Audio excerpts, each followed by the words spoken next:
प्यारे बच्चों, कैसे हैं आप सब? आशा करती हूँ आप सब अच्छे होंगे, स्वस्थ होंगे। स्वागत है आपका इस कक्षा में। आइए आज हम पढ़ते हैं व्याकरण का पार्ट टी, संधि यानी कि जोड़। संधि का मतलब होता है मेल या जोड़। तो जब हम दो स्वरों का आपस में मेल करते हैं या दो स्वर से व्यंजन का मेल करते हैं या व्यंजन से स्वर का मेल करते हैं तो उसको संधि कहते हैं। दो शब्दों को जोड़। और इसका एक अलग और अर्थ होता है संधि विच्छेद, यानी कि स्वर से स्वर को अलग करना, व्यंजन से व्यंजन को अलग करना संधि विच्छेद होता है। आइए पढ़ते हैं विस्तार से संधि के बारे में। व्याकरण में दो वर्णों के मेल से जो विकार उत्पन्न होता है उसे संधि कहा जाता है। संधि में पहले शब्द के अंतिम वर्ण और दूसरे शब्द के आरंभिक वर्ण के बीच मेल होता है। इसी मेल से वर्णों में परिवर्तन उत्पन्न होता है, जैसे पुस्तक जमा आलय बराबर पुस्तकालय। तो इस प्रकार दो वर्णों के मेल से उनके मूल रूप में जो परिवर्तन या विकार आ जाता है वो संधि कहलाता है। संधि करते समय इसका ध्यान रखें कि दो शब्दों के मेल से सार्थक शब्द की रचना हो। संधि विच्छेद, जैसा भी मैंने आपको बताया था, संधि का अर्थ है मिलना और विच्छेद का अर्थ है उनका अलग होना। तो दो वर्णों के मेल से बने नए शब्द को वापस पहली वाली स्थिति में लाना संधि विच्छेद कहलाता है। जैसे चंद्र उदय चंद्रोदय, पुस्तक जमा आलय पुस्तकालय, सूर्यास्त सूर्य जमा अस्त, नमस्ते नमः जमा ते। ये हुआ संधि विच्छेद। अब हम आते हैं संधि के भेद पर। संधि के तीन भेद होते हैं, स्वर संधि, व्यंजन संधि और विसर्ग संधि। स्वर संधि, स्वर संधि यानी स्वरों का मेल। दो स्वरों के मेल से होने वाले परिवर्तन को स्वर संधि कहते हैं। जैसे रेखा अंकित रेखांकित, लोक ईश लोकेश। तो पहले उदाहरण में रेखा के आ तथा अंकित के ओ का मेल हुआ जिससे रेखांकित शब्द बना, तथा दूसरे उदाहरण में लोक तथा ईश के ई का मेल हुआ जिससे लोकेश बना। स्वर संधि के भेद, स्वर संधि के भेद है यहाँ पे दीर्घ संधि, गुण संधि, वृद्धि संधि, यण संधि और अयादि संधि। ठीक है, अब देखिए सबसे पहले हम बात करते हैं दीर्घ संधि के बारे में। अब ह्रस्व या दीर्घ स्वर अ ई उ के बाद ह्रस्व या दीर्घ स्वर अ ई उ आए तो दोनों मिलकर दीर्घ स्वर आ ई उ बन जाते हैं।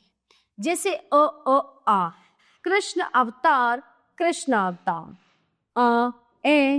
आ यानी कि यथार्थ, आ महा जमा आत्मा महात्मा, उ गुरुपदेश।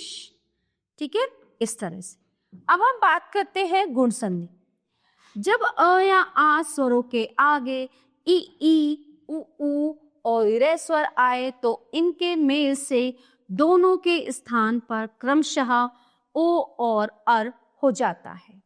जैसे अ ई ए नर जमा इंद्र नरेंद्र, अ ई ए गण जमा ईश गणेश, आ ई ए महा जमा इंद्र महेंद्र, अ उ ओ पर जमा उपकार परोपकार, आ रव अर महर्षि यानी कि महर्षि। वृद्धि संधि, इसमें अ आ के बाद ए आई आए तो दोनों मिलकर ऐ और ओ औ आए तो औ हो जाता है।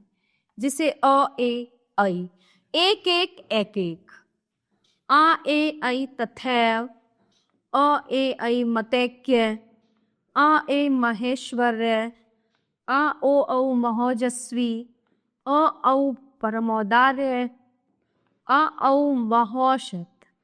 ठीक है, इस तरह से। अब आता है यण संधि। यदि ह्रस्व या दीर्घ ई उ के बाद कोई असमान स्वर आए तो ई का य और उ का वह हो जाता है। तथा आगे वाला स्वर उनके साथ मात्रा के रूप में जुड़ जाता है।